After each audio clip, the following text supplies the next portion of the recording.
नमस्कार दोस्तों, एक बार फिर से आप सभी का स्वागत है। आप अपने दोस्त आरजे ज़ीशान के साथ। और आज जो मेहमान हमारे स्टूडियो में आए हुए हैं वो हैं डायरेक्टर कुंवर लईक अहमद खान जी, जो कि मेरठ इंस्टीट्यूट ऑफ टेक्नोलॉजी में डायरेक्टर हैं। और आज हम इनसे ढेर सारी बातें इनकी लाइफ के बारे में करने वाले हैं। तो सर, पहले मैं आपका बहुत बहुत स्वागत करना चाहूँगा। थैंक यू जिशान जी। जी।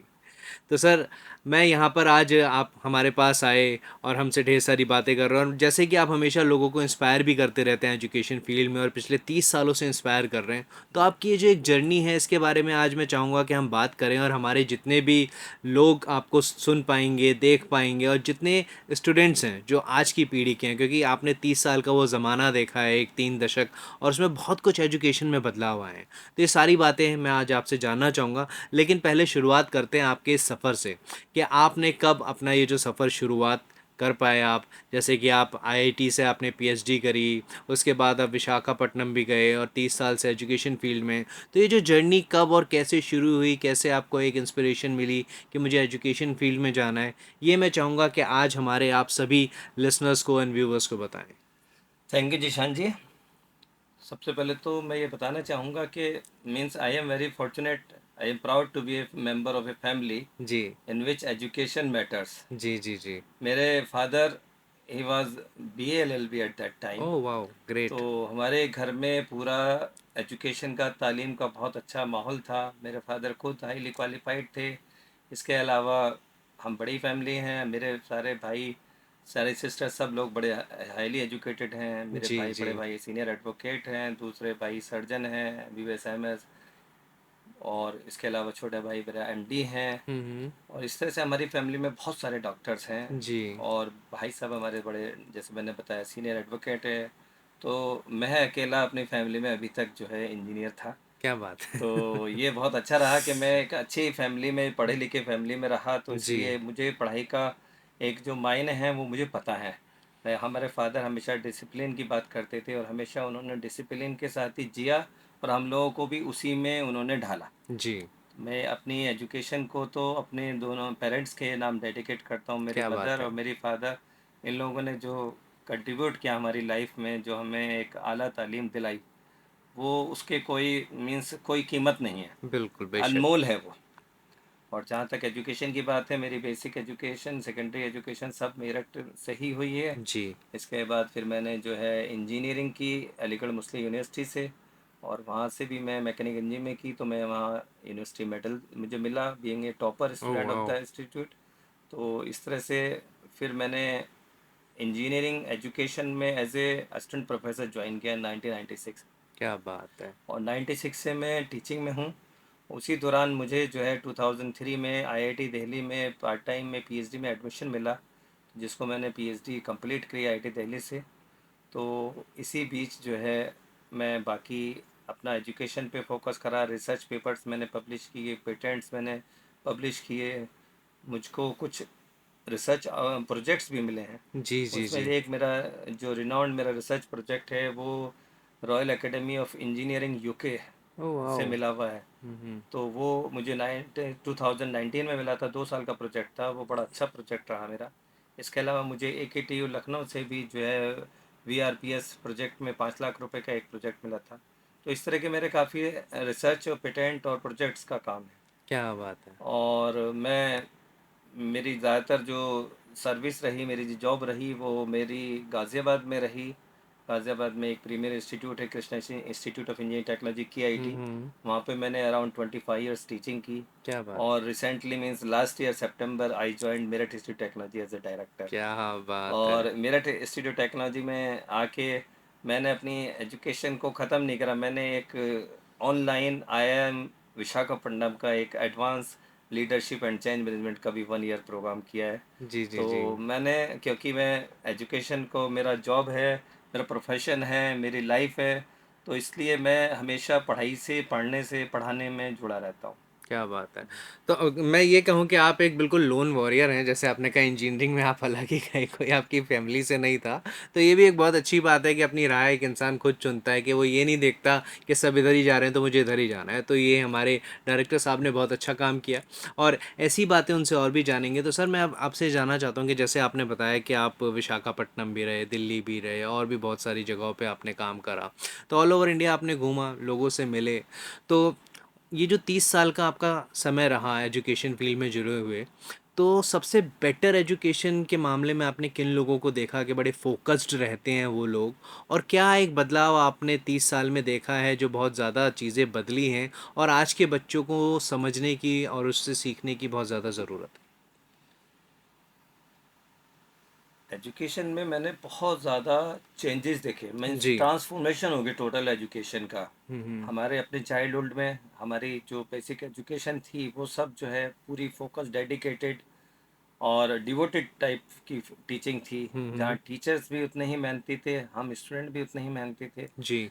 और धीरे धीरे जो है जब हम आगे हमने अपनी इंजीनियरिंग करी तो वहाँ पे एमयू में भी हमने पाया वहाँ की फैकल्टी बड़ी डेडिकेटेड, जी। बहुत ज़्यादा डिवोटेड और स्टूडेंट्स ओरिएंटेड होती थी। जी। जी। स्टूडेंट्स को जी। नई नई टेक्नोलॉजी के बारे में बताना, उनको मोटिवेट करना, उनको प्रमोट करना, जिससे कि वो अच्छे अच्छी जो हैं कुछ रिसर्च फाइंडिंग्स निकाल सकें, अच्छा रिजल्ट ला सकें। इसके बाद एज ए टीचिंग जब हमने ज्वाइन किया तो टीचिंग में भी शुरू में 96 98 में बच्चे जो हैं बड़े एक तरह से मोटिवेटेड अच्छे बच्चे आते थे। धीरे जी। धीरे जी। सब बच्चों ने अच्छा परफॉर्म किया और हम्म। हमने हमेशा पाया कि स्टूडेंट जो हैं, जो अच्छे स्टूडेंट हैं, हमेशा पढ़ना चाहते हैं, वो कुछ नया सीखना चाहते हैं। लेकिन जब कोविड का टाइम आया तो कोविड के बाद थोड़ा सा सिनेरियो चेंज हुआ। जी। जो हमारा एक तरह से जो फिजिकल टीचिंग थी, जो हमारी क्लासरूम टीचिंग थी, जो हमारी ऑफलाइन सिस्टम वाली जो टीचिंग थी, उसमें और कोविड में जो फ़र्क आया वो ऑनलाइन टीचिंग का आया। जी। तो उस वक्त जो है जो मोटिवेटेड बच्चे थे वो तो पढ़ते रहे, वो तो टच में रहे, लगातार डिस्कशन रहे। लेकिन बहुत सारे बच्चे जो बहुत ज़्यादा मोटिवेटेड नहीं थे हम्म। वो एक तरह से डीफोकस हुए। जी। तो एक ये चेंज आया लाइफ का उसमें, यानी कि एजुकेशन सिस्टम में, जहाँ पर एक ऐसा दौर आया कि बच्चे जो है यानी कि ऑनलाइन की वजह से बुक्स, जो पहले जो किताबों से पढ़ाई होती थी, जो बुक्स का यूज़ होता था, वो धीरे लाइब्रेरी में बच्चे जाते थे, नोट्स बनाते थे। लेकिन अब धीरे धीरे बच्चे ऑनलाइन एजुकेशन की वजह से अब यूट्यूब पे मटेरियल ढूंढते हैं, ऑनलाइन स्टडी करते हैं। बुक्स वाला जो कल्चर था ना वो धीरे धीरे बहुत कम हो गया। जी। अभी भी बच्चे, ऐसा ऐसी बात नहीं है कि बिल्कुल ख़त्म हो गया है, लेकिन बच्चे, बहुत ज़्यादा बच्चे अब लाइब्रेरी की तरफ नहीं जाते हैं। उनको हम्म। इंटरनेट पे सारी चीज़ रेडीमेड अवेलेबल हो जाती है। बिल्कुल। तो वो जो पहला जो डेडिकेशन था ना वो धीरे धीरे अब लगता है कि कम होता जा रहा जी। है। जबकि अच्छी रिसर्च के लिए, अच्छी नॉलेज के लिए स्टूडेंट और टीचर के बीच में एक अच्छा इंटरेक्टिव सेशंस होने चाहिए, एक दूसरे से क्रॉस क्वेश्चनिंग होनी चाहिए। तो तभी हो सकता है जब हम जो हैं क्लासेस में पंक्चुअल रहें, टीचर्स के साथ डिस्कशन करें और टीचर्स भी बच्चों को नई नई टेक्नोलॉजी बताएं, उनको इन्वॉल्व करें। आज की डेट में तो प्रोजेक्ट बेस्ड लर्निंग पे बात चल रही है। जी। आप जी। रियल लाइफ एग्जांपल सेट करिए एज ए टीचर। हम कहना चाहते हैं अपने टीचर से कि आप बच्चों को एक इंटरेक्टिव सेशन दीजिए, इंटरेक्टिव क्लासरूम होनी चाहिए, जहाँ पर बच्चा बिल्कुल फ्रीली होके अपने टीचर से क्वेश्चंस कर सके। और ऐसा कोई ये ना हो कि नहीं हम आपको बाद में बताएंगे। एट दैट टाइम जो बच्चे के माइंड में सवाल आते हैं, अगर उसको आंसर हो जाए तो शायद हम बाकी बच्चों को भी मोटिवेट करेंगे, नेक्स्ट सवाल वो दूसरे बच्चे पूछेंगे। जी। तो एज ए टीचर हम चाहते हैं कि क्लासरूम टीचिंग जो है वो इंटरेक्टिव हो, प्रोजेक्ट बेस हो, और साथ साथ जो है हम उस पर इनोवेशन को ज़्यादा फोकस करें, क्योंकि आज बिल्कुल। की डेट में इनोवेशन बहुत ज़्यादा ज़रूरी है। और जब से आर्टिफिशियल इंटेलिजेंस का दौर आया है तो आर्टिफिशियल इंटेलिजेंस को यूज़ करते हुए हमें इनोवेटिव प्रोजेक्ट्स में काम करना चाहिए, जिससे कि क्या नाम है, जो इनोवेटिव प्रोजेक्ट जब करेंगे तो जाहिर सी बात है स्टूडेंट्स जो है नई नई टेक्नोलॉजी सीखेगा, उस पर कुछ प्रोडक्ट बनाएगा और फिर वो स्टार्टअप की तरफ जाएगा। जी। क्योंकि आज की डेट में एम्प्लॉयमेंट की बहुत ज़्यादा ज़रूरत है। देश को भी, दुनिया को भी एम्प्लॉयमेंट के जो हमारे एक तरह से एवेन्यूज़ हमारे नए नए ओपन होने चाहिए। जी। तो स्टूडेंट अगर एंटरप्रेन्योरशिप को या स्टार्टअप को एज ए कैरियर वो अगर ज्वाइन करता है तो डेफिनेटली वो अपने को तो रोजगार दे ही रहा है, साथ साथ 10 और लोगों के लिए रोजगार दे रहा है। जी, तो जी, इस तरह जी। से हम जो प्रॉब्लम ऑफ अनएम्प्लॉयमेंट है उसको हम धीरे धीरे कम कर सकते हैं। बिल्कुल। तो सर जैसे आपने लाइब्रेरी की बात करी कि अभी लाइब्रेरी में लोग कम जाते हैं, पहले बिल्कुल बेशक ज़्यादा जाते थे और ऑनलाइन क्लासेस भी ज़्यादा बढ़ गई हैं, ठीक है? तो आपके हिसाब से क्या ज़्यादा इम्पोर्टेंट रखता है कि क्लासरूम में जाना है, स्कूल में जाना, कॉलेजेस में जाना, लाइब्रेरी से जुड़ना या फिर बच्चा आजकल इंटरनेट के थ्रू, गूगल के थ्रू पढ़ रहा है, सेल्फ स्टडीज़ कर रहा है? आपके हिसाब से कौन-सी ज़्यादा चीज़ ज़्यादा इम्पोर्टेंट है और दोनों में कितना फ़ासला है, कितना गैप है? अगर हम आज की डेट में एनालिसिस करें तो इंटरनेट, यूट्यूब, इन सबको एज ए टूल अगर हम यूज़ करेंगे तो स्टूडेंट्स के लिए बहुत फ़ायदे की चीज़ है। जी, बहुत मटेरियल होता है, अच्छा बिल्कुल। मटेरियल होता है। लेकिन हम ये सारे जो मटेरियल, ये जो हम ढूंढ रहे हैं इंटरनेट पर, यूट्यूब पे, ये टीचर को रिप्लेस नहीं कर सकते। जी, बेशक। क्योंकि टीचर का काम क्या है, क्योंकि टीचर ऑलरेडी वो टॉपिक्स जानते हैं, वो उसके एक्सपर्ट हैं। वो बच्चे को बहुत इलिबरेटली इसको समझा सकते हैं, बच्चे की जो हुँ, अंडरस्टैंडिंग है वो ज़्यादा अच्छे बना सकते हैं, उसको प्रैक्टिकल प्रैक्टिकल ओरिएंटेड उसको कर सकते हैं। हालांकि इंटरनेट और यूट्यूब टेक्नोलॉजी तो है, इसका भी यूज़ होना चाहिए, हम इसके खिलाफ नहीं है, लेकिन इसके साथ साथ हमारा जो है, जो क्लासरूम टीचिंग है, उसको भी फोकस करना जी, चाहिए। जी, जी, जी, बिल्कुल बेशक क्योंकि एक एक बार मैंने यही बात किसी से पूछी थी तो उन्होंने कहा था कि अगर सब लोग किताब लेके ही पढ़ लिख जाते, तो फिर स्कूल कॉलेजेस की ज़रूरत नहीं पड़ती। एक जो मार्गदर्शक होता है ना, वो आपको एक गुरु ही कर सकता है। तो बिल्कुल। आप इंटरनेट से अपने गुरु से कुछ सवाल पूछ के इंटरनेट से उसको और बेटर तरीके से समझ सकते हैं, लेकिन स्कूल कॉलेजेस बिल्कुल लाइफ का जैसे आप साँस लेते हैं, दिल धड़कता है, उसी तरीके से एक पार्ट है और वो बहुत ज़्यादा ज़रूरी है। तो सर, मैं आपसे जानना चाहूँगा कि जैसे आपने बताया कि इतनी सारी जगहों पे आपने काम करा और एजुकेशन में कैसे बदलाव आए। तो जब आप स्टडीज़ करते थे, लोगों के साथ पढ़ते थे, आपको प्रोजेक्ट मिलते थे, कौन-कौन से ऐसे चैलेंजेस थे जो फेस करने पड़ते थे और लगता था कि ये नहीं कर पाएँगे तो बहुत कुछ शायद ना कर पाएँ?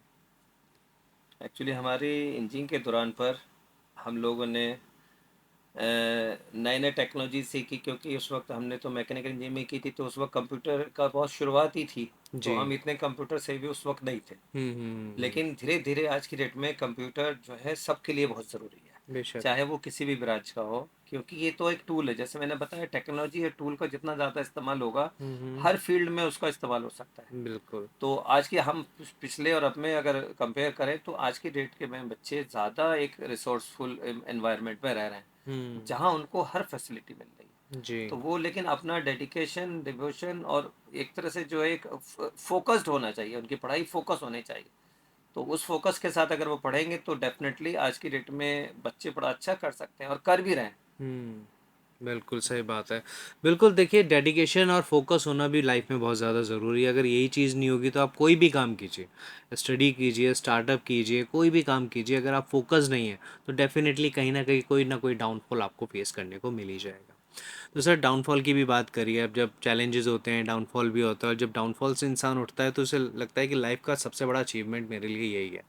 तो वो कौन-कौन से मूवमेंट्स आपकी लाइफ में रहे हैं कि जिन्हें आप मानते हैं कि सबसे बड़े अचीवमेंट्स हैं, अगर ये मूवमेंट्स नहीं आते, तो शायद आगे बढ़ने के मौके नहीं मिलते या फिर खुशी नहीं मिल पाती, लोग मुझे नहीं समझ पाते, आज मैं इस मुकाम पे नहीं आ पाता? Teaching is a profession where teacher means, हम अगर कहें इसको थोड़ा सा इजी वे में, कि जी, टीचिंग ऐसी प्रोफेशन है, जब टीचर क्लासरूम से निकलता है तो अगर उसकी डिलीवरी अच्छी है, उसने क्लास अच्छी ली है, तो उसको जी। सेटिस्फेक्शन लगता है, उसको लगता है कि हाँ, मैंने अपना काम बहुत अच्छे से किया है। जी, जी, जी। तो टीचिंग में जो है हमको एक तरह से पैशनेटली काम करना चाहिए, जी, जी, जी। ना कि क्या नाम है हम इसको सोचें कि नहीं एक हमारा एक नॉर्मल रूटीन वर्क है, ऐसा नहीं है। हुँ, हुँ। हमें डेली अप टू डेट होके जाना चाहिए, क्योंकि नए नए डेवलपमेंट हो रहे हैं, नए नए टेक्नोलॉजी आ रही हैं। जी। तो अगर हम ऑब्सलीट टेक्नोलॉजी में ही जुड़े रहेंगे तो डेवलपमेंट नहीं हो पाएगा। बेशक, बिल्कुल सही बात आपने बताई। तो सर मैं एक यहाँ पे मैसेज भी हमारे सभी स्टूडेंट्स के लिए लेना चाहता हूँ कि जैसे आपने बड़ा फोकस्ड रह के अपने प्रोजेक्ट्स को करा, एएमयू में करा, विशाखापट्टनम में करा और अब एमआईटी को आप अपनी सर्विसेज दे रहे हैं। तो जितने भी बच्चे हैं जो लाइफ में आगे बढ़ना चाहते हैं, कुछ करना चाहते हैं, आप उनसे क्या कहना चाहते हैं कि किन चीज़ों का खास तौर पे ध्यान रखें? बच्चों को बस मैं एक बात कहना चाहता हूँ कि वो अपना एक गोल सेट करें। जी, और उस गोल सेट करने के बाद उसके लिए उनको क्या क्या चीज़ करनी है उन पे फोकस करें। पूरी एक वो एक टू डू लिस्ट टाइप की जैसे होती है ना, वो बनाए, प्रायोरिटी लिस्ट, हमें क्या जी। करना है, हमारी प्रायोरिटीज़ क्या क्या होनी चाहिए, उसी हिसाब से प्लान करें। और बच्चों से ये कहना चाहता हूँ कि हार्ड वर्क, सिंसेरिटी और डेडिकेशन का कोई रिप्लेसमेंट नहीं है। चाहे हमारी बिल्कुल। टूल टेक्नोलॉजी में कितना ही डेवलपमेंट हो जाए, लेकिन हार्ड वर्क, पंक्चुअलिटी, सिंसेरिटी ये बहुत मैटर करती है। हम हम्म। क्लासेस टाइम से करें, जो भी हमें मौका सीखने का कहीं से भी मिल रहा है उसको सीखें। और बच्चों को एक चीज़ और मैं कहना चाहूँगा, स्टूडेंट्स को स्पेशली खास तौर से, कि अभी स्टूडेंट अपनी पढ़ाई पे अगर फोकस करें तो ज़्यादा अच्छा रहता है, क्योंकि जो है उनकी अगर हम देखें किसी प्रोफेशनल एजुकेशन में भी 25, 24, 25, 26 तक बच्चा जो है वो प्रोफेशनल बन जाता है। जी। उस दौरान अगर उसने हार्ड वर्क किया है, अपना नॉलेज में इन्हेंसमेंट किया है, अपने स्किल्स पे वर्क किया है, तो वो नॉलेज और वो स्किल उसको जो है बाकी सारी लाइफ में उसको बड़े अच्छे से अच्छी जगह प्लेस करेगी, और वो तरक्कियां करेगा, खूब खुश रहेगा। उसके ऊपर फिर फैमिली की जिम्मेदारी भी आएंगी तो उनको भी बड़े अच्छे से निभाएगा। अपने ओल्ड पेरेंट्स को भी बड़े अच्छे से ध्यान रखेगा। अगर वो सेटल हो चुका 25-26 साल में पढ़ने के बाद अच्छी जगह, अगर शुरू में बच्चा मेहनत नहीं कर पा रहा है, पढ़ नहीं रहा है, तो उसका एक तरह से जो प्लेसमेंट है या उसका जो सेटलमेंट है, वो चांस है कि वो शायद इतना अच्छा ना रहे। जी तो जी जी आगे जी। वाली लाइफ में भी वो स्ट्रगल ना करे। इससे बेहतर है कि बच्चा अपना शुरुआती लाइफ में, जब तक वो एक सेटलमेंट आता है उसका एजुकेशन से प्लेसमेंट, उस दौर में अगर वो अच्छे से कर लेगा तो शायद बाकी सारी लाइफ जो लाइबिलिटीज़ है वो बड़े अच्छे से निभा पाएगा। बेशक। तो सर आपने ज़िम्मेदारी की बात करी, मैं जानना चाहूँगा आपकी शादी किस एज में हुई थी? मेरी शादी 30 ईयर्स की एज में 30 ईयर्स या के। तो आज के टाइम पे आपको बच्चे को क्या लगता है कि शादी क्योंकि बड़ा डिले कर रहे हैं, बहुत सारे मिथ भी आ रहे हैं कि भाई अगर डिले करोगे तो ये प्रॉब्लम्स भी हो सकती हैं। हम्म पहले तो मतलब मेरे पेरेंट्स की बात करूँ तो बड़ी अर्ली एज में हो गई थी, 17-18 साल में उनकी हो हम्म गई थी। आप फिर भी थोड़ा 30 एज में, मुझे लगा नहीं, वरना आपकी भी शायद जल्दी होनी चाहिए क्योंकि मेरे ब्रदर वगैरह की भी 21-22 में हो गई, मैंने हम्म बहुत डिले कर ली। हम्म मैं 30 का हो चुका। तो आपको आज के बच्चे का क्या लगता है कि वो फोकस ही करते रहते हैं, नहीं अभी सेटल होना है, सेटल होना है, सेटल होना है, दोनों चीज़ों में कितना ज़रूरी है कि सेटल भी होना है, शादी भी करनी है, दोनों पैरेलल लाइंस हैं या एक चीज़ को पहले अचीव कर लेना चाहिए? देखिए, शादी भी बहुत ज़रूरी है, जी। फैमिली लाइफ भी बहुत ज़रूरी है, बिल्कुल। समाज है, समाज में हमें रहना है। लेकिन समाज, क्योंकि जब हम फैमिली बना रहे हैं, हम जो है मैरिज कर रहे हैं, तो हम भी चाहते हैं कि बिफोर मैरिज हम अपने अच्छे से किसी एस्टेब्लिशमेंट में काम करें, अच्छा प्लेसमेंट हमारा हो जाए, हम सेटल्ड हो जाएं, तो थोड़ा सा अच्छा रहता है, कॉन्फिडेंट रहता है। और आज की डेट में जैसे प्रोफेशनल कोर्स में है तो बच्चे 25, 26, 27 तक तो उसका एक तरह से आप कह सकते हैं कि उसकी पढ़ाई कंप्लीट ही होती है। जी जी जी जी जी। तो अच्छा है, हालांकि बैलेंस करना चाहिए, ऐसा नहीं है बहुत डिले भी नहीं करना चाहिए, लेकिन बहुत अर्ली भी नहीं करना चाहिए, क्योंकि जी। जो जिम्मेदारियां हैं वो रहती हैं। बिल्कुल। तो अगर वो एक वेल सेटल्ड है तो बहुत अच्छे से फैमिली भी बहुत अच्छी हैप्पीली इंजॉय कर सकते हैं। बिल्कुल, तो मतलब अगर उसकी स्टडीज़ 20-25 के आसपास हो गई, 25 में मान लीजिए। आज की डेट में 20 में कहाँ होती है, अब जी तो जी जी। यानी कि 12th ही 18-19 साल में जाके होती है। बिल्कुल ग्रेजुएशन भी बिल्कुल। करेगा, अगर सिंपल ग्रेजुएशन भी करेगा तो 23-24, हम्म। पोस्ट ग्रेजुएशन करेगा तो 26, 25 27, 27, हाँ। और अगर वो मेडिकल लाइन में है तो वो तो 30 तक चला ही जाएगा। तो आज बिल्कुल की चला डिपेंड करता है वो किस प्रोफेशनल कोर्स और में है। आपने तो पीएचडी भी की है। मैंने पीएचडी बाद में की आफ्टर मैरिज। जी, ओह! फिर या ठीक है। फिर आपको डबल सपोर्ट मिला। जी तो जी। अगर आप 25-26 की उम्र तक आपने पढ़ाई करी है, तो हम्म आपको 3-4 साल आप इस अपनी जॉब करिए, फ़ोकस्ड हो जाइए, थोड़ा सेटल हो जाइए और उसके बाद शादी ज़रूर कीजिए। Right sir? जी जी बिल्कुल। बिल्कुल। तो क्या एक मैसेज हमारे रेडियो के थ्रू सभी लोगों को कहना चाहेंगे कि अपनी लाइफ़ में किस तरीके से आगे बढ़ना चाहिए और किन बातों का ध्यान रखें?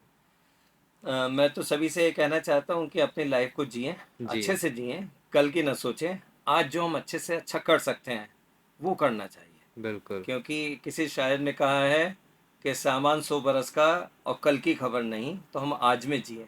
क्या कल बात किसने है! देखा कोई नहीं जानता। क्या बात है! बिल्कुल, बहुत अच्छी बातें यहाँ पर हमने करी डॉक्टर केएलए खान सर से। उन्होंने बहुत सारी बातें हमें बताई, ज़िंदगी का मकसद बताया और किस तरीके से आपको फ़ोकस्ड रहना है, क्या-क्या काम करने हैं, सारी बातें हमने उनसे सीखी। तो सर आज आपने इतना कीमती समय हमें दिया उसके लिए बहुत-बहुत धन्यवाद। Thank you very much. जी। तो दोस्तों फ़िलहाल आपसे इजाज़त लेते हैं, फिर मुलाकात होगी और करेंगे ढेर सारी बातें। धन्यवाद।